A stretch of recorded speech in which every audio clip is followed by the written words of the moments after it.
Hello again, my beautiful friends. I hope you're having an absolutely amazing day wherever in the world you are. If you're new here, then welcome. And if you've been here a while, then thank you and welcome back.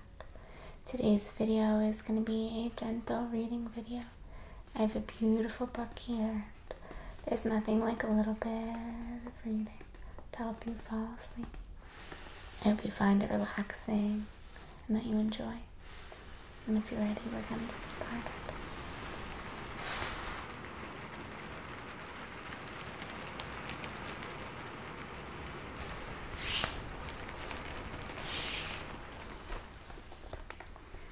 I'll start off with a little bit of just gentle sounds of this book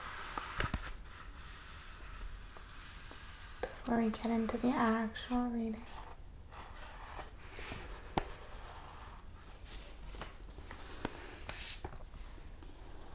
I'm not sure how copyright works in videos, so I picked a book that's in the public domain. And just gently bound. The edition I have here with some paper. I love the sounds of paper. I've gotten quite a few requests for reading, so that's what we're going to do. I used to read so much when I was little. And when it was time for me to go to bed and lights were turned down, I secretly just turned the light on behind my bed, above my bed.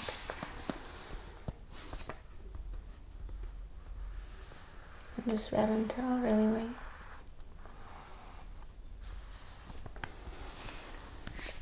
So that's what we're going to do today. We're just going to read together.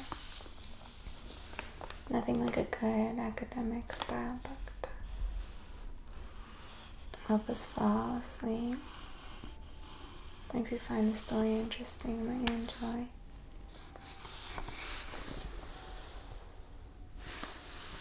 I enjoy the gentle sounds of page flipping.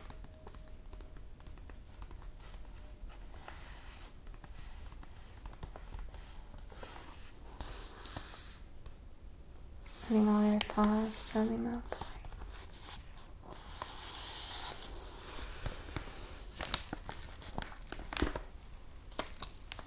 Let's get into it.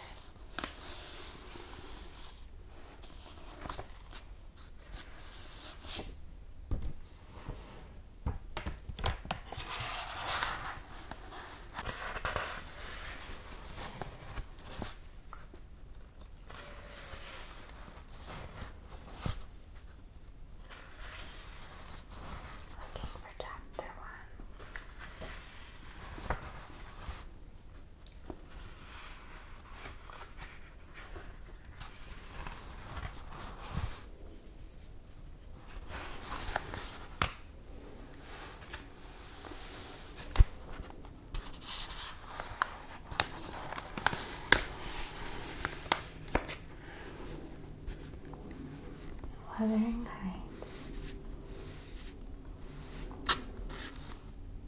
That's beautiful.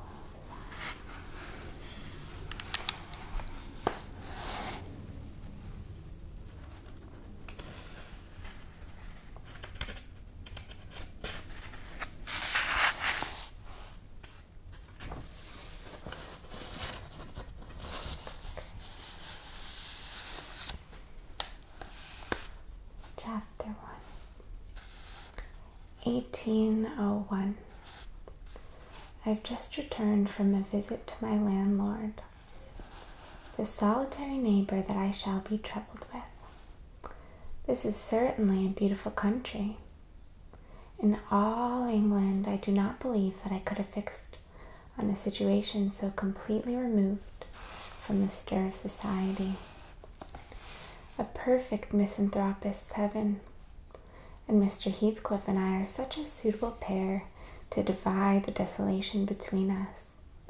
A capital fellow, He little imagined how my heart warmed towards him when I beheld his black eyes withdraw so suspiciously under their brows as I rode up, and when his fingers sheltered themselves with a jealous resolution still further in his waistcoat as I announced my name.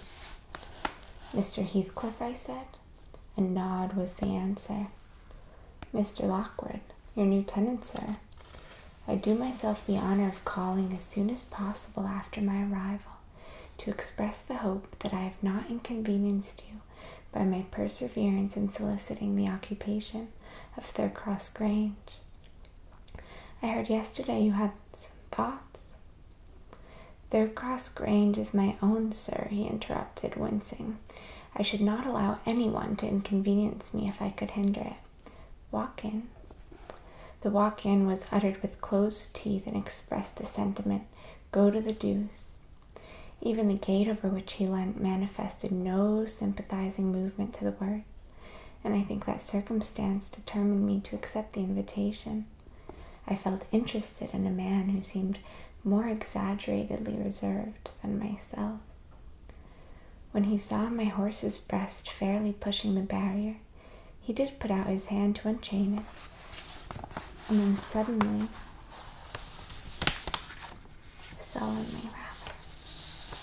preceded me up the causeway, calling as we entered the court, "Joseph, take Mr. Lockwood's horse and bring up some wine." "Here we have the whole establishment of domestics, I suppose," was the reflection suggested by this compound order. No wonder the grass grows up between the flags and cattle are the only hedge cutters. Joseph was an elderly, nay, an old man, very old perhaps, though hale and sinewy.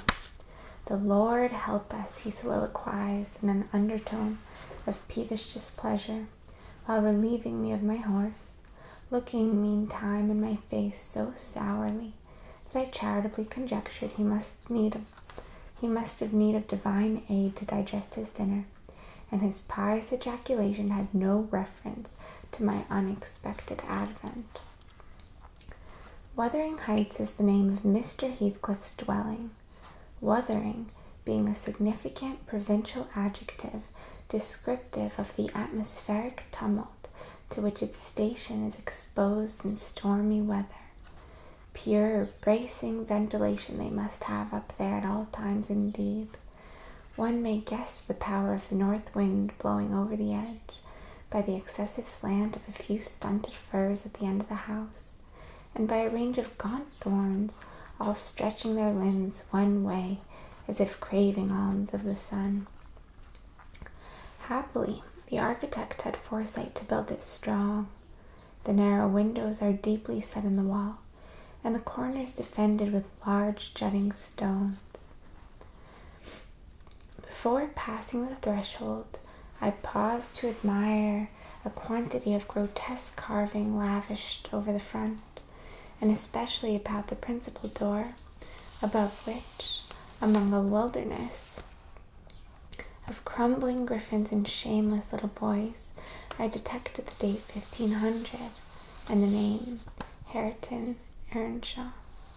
I would have made a few comments and requested a short history of the place from the surly owner, but his attitude at the door appeared to demand my speedy entrance or complete departure, and I had no desire to aggravate his impatience previous to expecting the penetralia.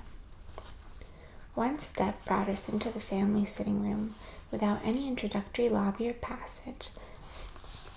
They call it here the house preeminently. It includes kitchen and parlor generally, but I believe at Wuthering Heights the kitchen is forced to retreat altogether into another quarter. At least I distinguished a chatter of tongues and a clatter of culinary utensils deep within, and I observed no signs of roasting, boiling, or baking about the huge fireplace, nor any glitter of copper saucepans and tin colanders on the walls. One end, indeed, reflected splendidly both light and heat from ranks of immense pewter dishes, interspersed with silver jugs and tankards towering row after row on a vast oak dresser to the very roof. The latter had never been underdrawn. Its entire anatomy lay bare to an inquiring eye, except where a frame of wood laden with oatcakes and clusters of legs of beef, mutton, and ham concealed it. Above the chimney were sundry villainous old guns and a couple of horse pistols, and by way of ornament 3 gaudily painted canisters disposed along its ledge. The floor was of smooth white stone, the chairs high-backed, primitive structures painted green, 1 or 2 heavy black ones lurking in the shade. In an arch under the dresser reposed a huge liver-colored bitch pointer, surrounded by a swarm of squealing puppies and other dogs haunted other recesses. The apartment and furniture would have been nothing extraordinary, as belonging to a homely northern farmer with a stubborn countenance and stalwart limbs set out to advantage in knee breeches and gaiters. Such an individual seated in his armchair, his mug of ale frothing on the round table before him, is to be seen in any circuit of 5 or 6 miles among these hills, if you go at the right time after dinner. But Mr. Heathcliff forms a singular contrast to his abode and style of living. He's a dark-skinned gypsy in aspect, in dress, and in manners a gentleman. That is, as much as a gentleman as many a country squire, rather slovenly perhaps, yet not looking amiss with his negligence, because he has an erect and handsome figure, and rather morose. Possibly some people might suspect him of a degree of underbred pride. I have a sympathetic chord within.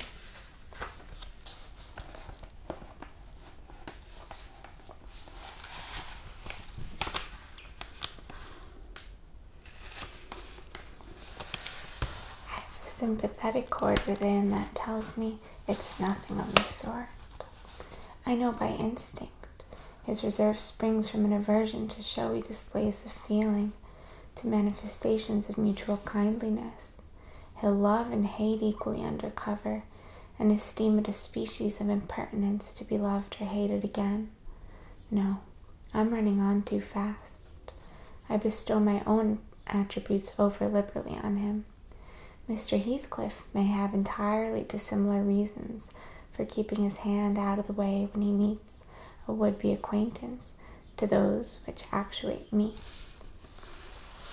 Let me hope my constitution is almost peculiar. My dear mother used to say I should never have a comfortable home, and only last summer I proved myself perfectly unworthy of one. While enjoying a month of fine weather at the sea-coast, I was thrown into the company of a most fascinating creature, a real goddess in my eyes, as long as she took no notice of me. I never told my love vocally.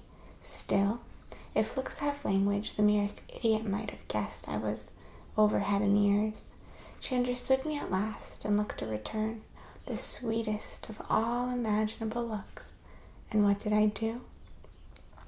I confess it with shame, shrunk icily into myself like a snail, at every glance retired colder and farther, till finally the poor innocent was led to doubt her own senses, and overwhelmed with confusion at her supposed mistake, persuaded her mamma to decamp.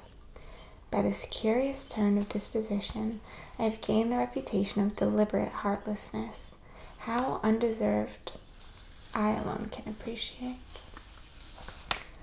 I took a seat at the end of the hearthstone opposite that towards which my landlord advanced, and filled up an interval of silence by attempting to caress the canine mother who had left her nursery, and was sneaking wolfishly to the back of my legs, her lips curled up, and her white teeth watering for a snatch. My caress provoked a long guttural gnarl. "You'd better let the dog alone," growled Mr. Heathcliff in unison, checking fiercer demonstrations with a punch of his foot. "She's not accustomed to be spoiled, not kept for a pet." Then striding to a side door, he shouted again, "Joseph!" Joseph mumbled indistinctly in the depths of the cellar, but gave no intimation of ascending. So his master dived down to him, leaving me vis-a-vis the ruffianly bitch and a pair of grim, shaggy sheepdogs who shared with her a jealous guardianship over all my movements. Not anxious to come in contact with their fangs, I sat still, but imagining they would scarcely understand tacit insults, I unfortunately indulged in winking and making faces at the trio, and some turn of my physiognomy so irritated Madame that she suddenly broke into a fury and leapt on my knees. I flung her back and hastened to interpose the table between us. This proceeding aroused the whole hive. Half a dozen four-footed fiends of various sizes and ages issued from hidden dens to the common center. I felt my heels and coat laps peculiar subjects of assault, and parrying off the larger combatants as effectually as I could with the poker, I was constrained to demand aloud assistance from some of the household in re-establishing peace. Mr. Heathcliff and his man climbed the cellar steps with vexatious phlegm. I don't think they moved 1 second faster than usual, though the hearth was an absolute tempest of whirring and yelping. Happily, an inhabitant of the kitchen made more despatch.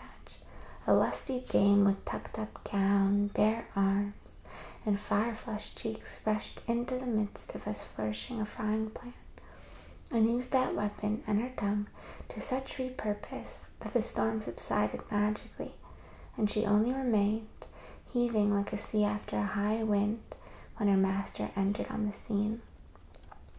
"What the devil is the matter?" he asked, eyeing me in a manner that I could ill endure after the inhospitable treatment. "What the devil indeed?" I muttered. "The herd of possessed swine could have had no worse spirits in them than those animals of yours, sir. You might as well leave a stranger with a brood of tigers." "They won't meddle with persons who touch nothing," he remarked, putting the bottle before me and restoring the displaced table. "The dogs do right to be vigilant. Take a glass of wine?" "No, thank you." "Not bitten, are you?" If I had been, I would have set my signet on the biter. Heathcliff's countenance relaxed into a grin. "Come, come," he said. "You are flurried, Mr. Lockwood. Here, take a little wine. Guests are so exceedingly rare in this house that I and my dogs, I am willing to own, hardly know how to receive them. Your health, sir?" I bowed and returned the pledge, beginning to perceive that it would be foolish to sit sulking for the misbehavior of a pack of curs. Besides, I felt loth to yield the fellow further amusement at my expense, since his humor took that turn. He, probably swayed by prudential consideration of the folly of offending a good tenant, relaxed a little in the laconic style of chipping off his pronouns and auxiliary verbs, and introduced what he supposed to be a subject of interest to me, a discourse on the advantages and disadvantages of my present place of retirement.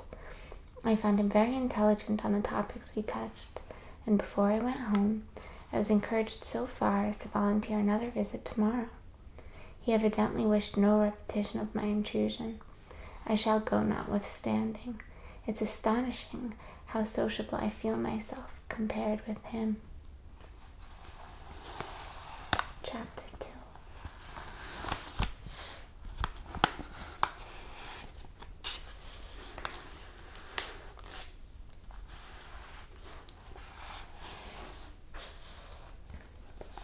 Yesterday afternoon set in misty and cold. I had half a mind to spend it by my study fire instead of wading through heath and mud to Wuthering Heights.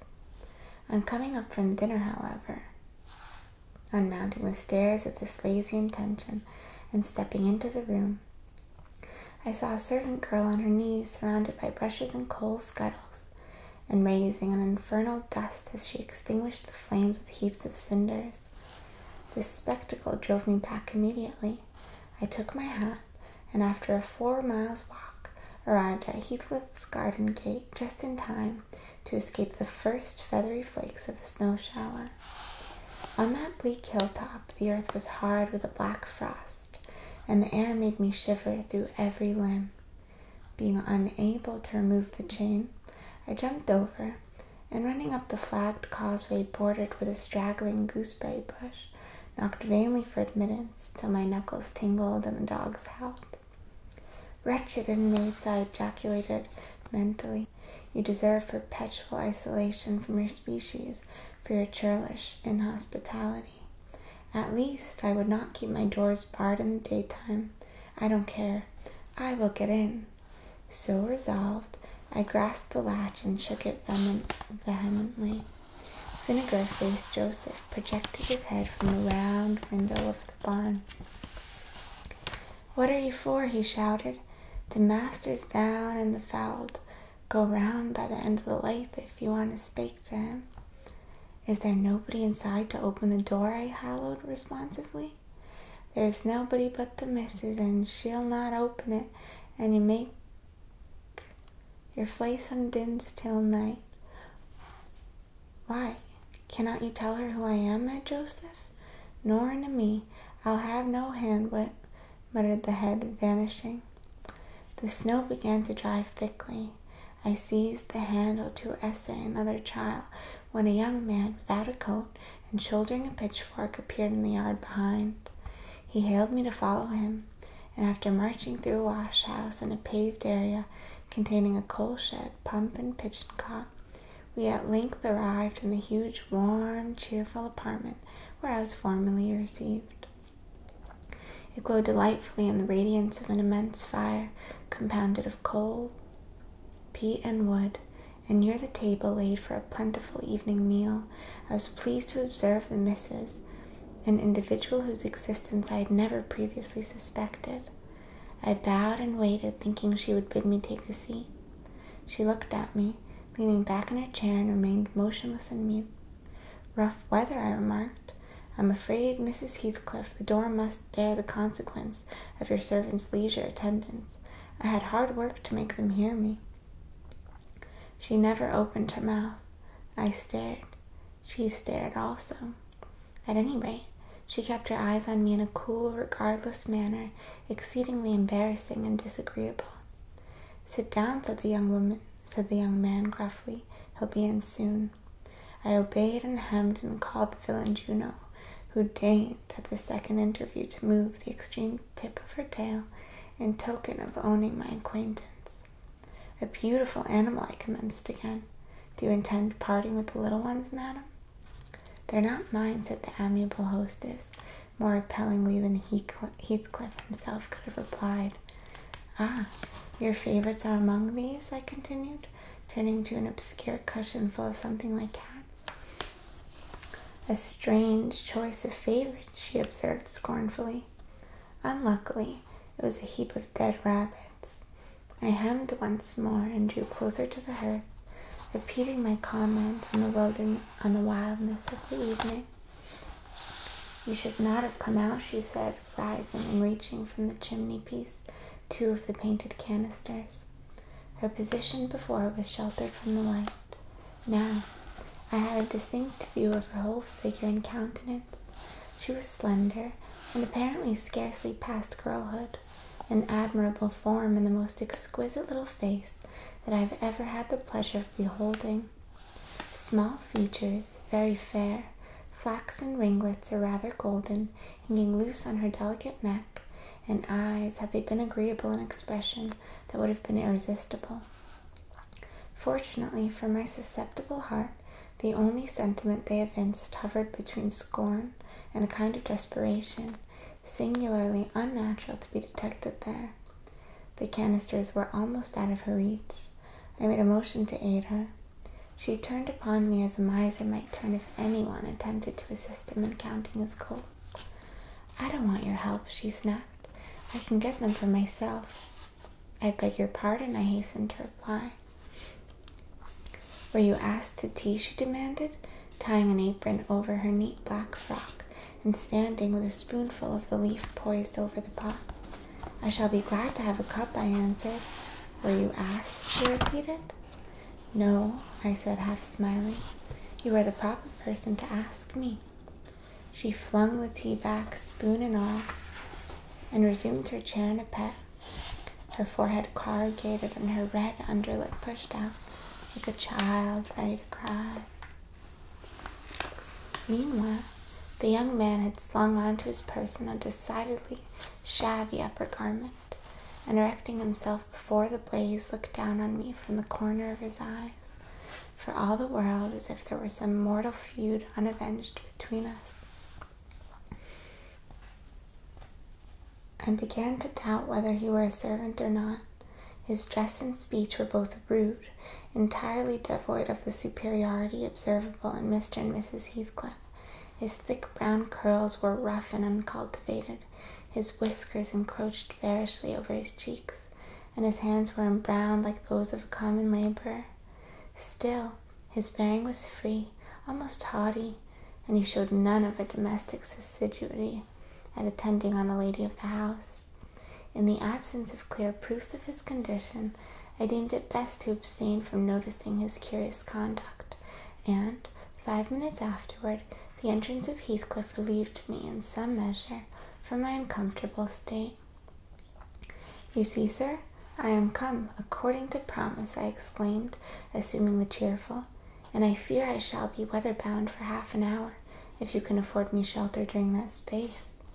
"Half an hour," he said, shaking the white flakes from his clothes. "I wonder you should select the thick of a snowstorm to ramble about in. Do you know that you run a risk of being lost in the marshes?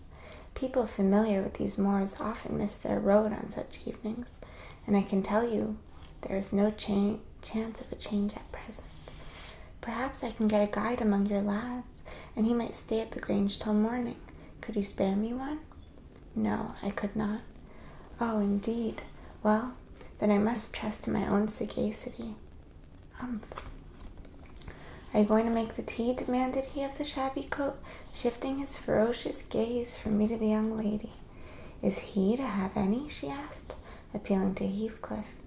"Get it ready, will you?" was the answer, uttered so savagely that I started. The tone in which the words were said revealed a genuine bad nature. I no longer felt inclined to call Heathcliff a capital fellow.